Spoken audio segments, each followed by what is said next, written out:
Join me and let's create this hairy Torus Knot tutorial in Blender.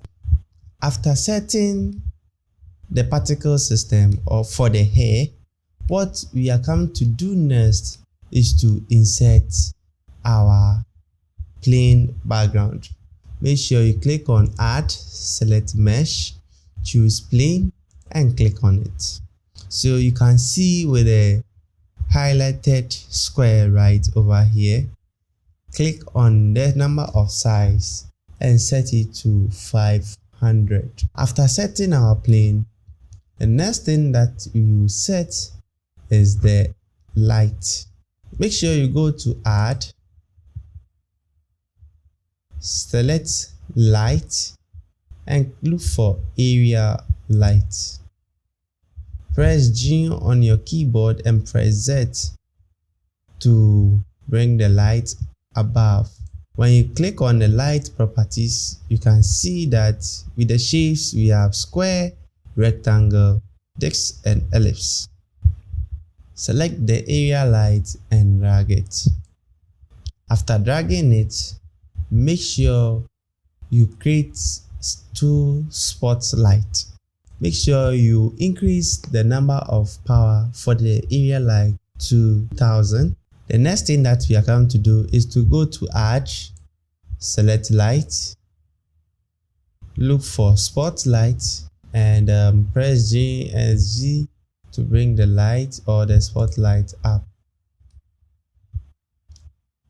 Make sure you press R and Z to rotate the spotlight.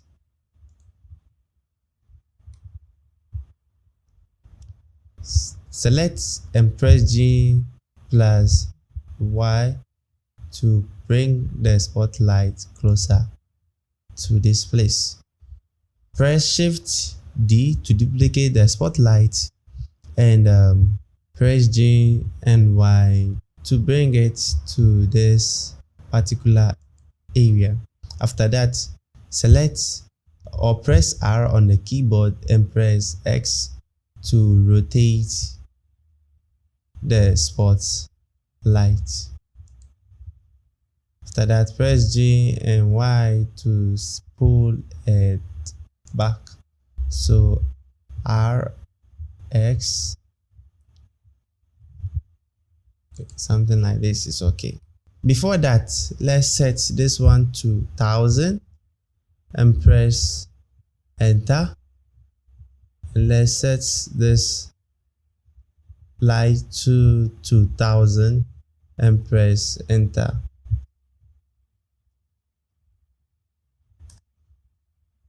Okay, after that, make sure you select the area light and set the color of the light to light blue. Okay, after selecting the color of the area light to light blue, that is it for the lighting. So the next thing that we are coming to do is to select the Torus Knot. Look for material and set our base color to light blue. The hue is set to 0.530, saturation 0.465, value 0.964, alpha 1.00. So that is it for the base color. So guys, after setting our lighting and our base color, what we will do right now is to switch to the material preview. Press Z on your keyboard and select to material preview, and let's check how the magic works. Okay, so this is how our work looks like right now. When you click on the, I'm using Eevee for the rendering, press Z to switch to the rendered mode. And let's see what we have right now. Okay, so when you press 0 on the keyboard, this is how I set my camera for the objects in Blender. Okay, So guys, this is our hairy Torus video tutorial. Make sure you subscribe, like and share my YouTube channel. See you next time. Bye bye.